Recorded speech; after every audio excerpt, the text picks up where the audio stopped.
महात्म्य। तीसरा अध्याय। सत्यभामा बोली, हे भगवान, आप काल स्वरूप हैं और काल के संपूर्ण भाग समान हैं, तब फिर कार्तिक मास ही क्यों श्रेष्ठ है? हे देव, सब तिथियों में एकादशी और सब महीनों में कार्तिक का महीना ही आपको प्रिय है। श्री कृष्ण भगवान बोले, हे कांते, तुमने अच्छा प्रश्न किया है। एकाग्रचित होकर बेन के पुत्र पृथु और महर्षि नारद का संवाद सुनो। जिसे पहले पृथु ने नारद से पूछा, तब नारद जी ने कार्तिक मास की श्रेष्ठता कही। नारद जी बोले, पहले सागर का पुत्र शंख नामक राक्षस त्रिलोकी के मथने में समर्थ हुआ।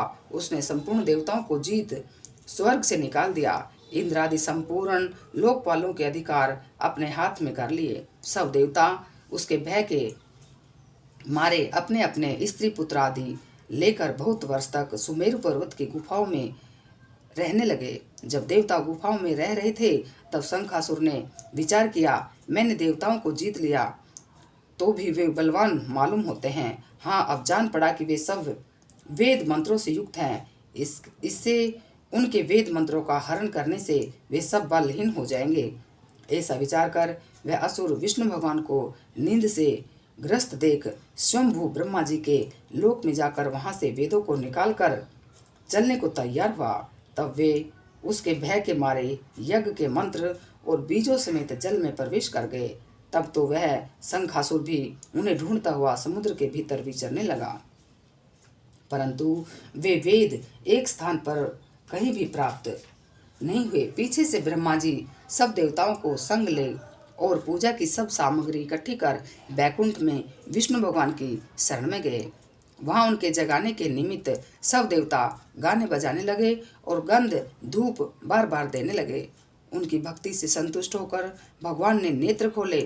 तब सब देवताओं ने विष्णु भगवान के दर्शन किए और षोडशोपचार से पूजा करके दंडवत पृथ्वी पर गिर पड़े। तब वो माधव भगवान उनसे कहने लगे, हे देवगण, मैं तुम्हारे भजन कीर्तन आदि कार्यों से प्रसन्न हुआ।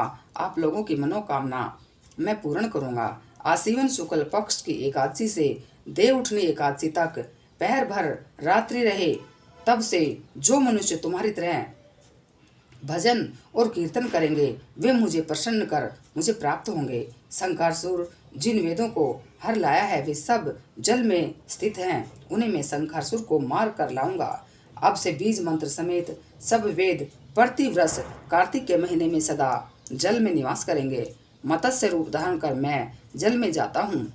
तुम संपूर्ण मुनियों को लेकर संग आओ।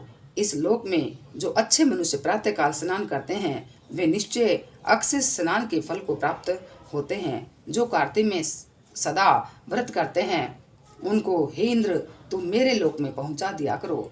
हे यम, तुम सदा उनकी विघ्नों से रक्षा करते रहो। और हे वरुण, तुम उनको पुत्र पौत्र आदि देते रहो। हे कुबेर, तुम उनकी धन वृद्धि करो, जिससे ये मेरा रूप धारण कर साक्षात जीवन मुक्त हो जाएं। और हे अन्य देवताओं, जो जन्म से मरण तक उन बातों को धारण करते हैं वे तुम्हारे द्वारा भी पूज्य हैं। जैसे तुमने मुझे एकादशी को जगाया है, इसलिए यह तिथि सदा मानने योग्य रहेगी। इति तीसरा अध्याय समाप्त हुआ। बोल नारायण भगवान की जय हो।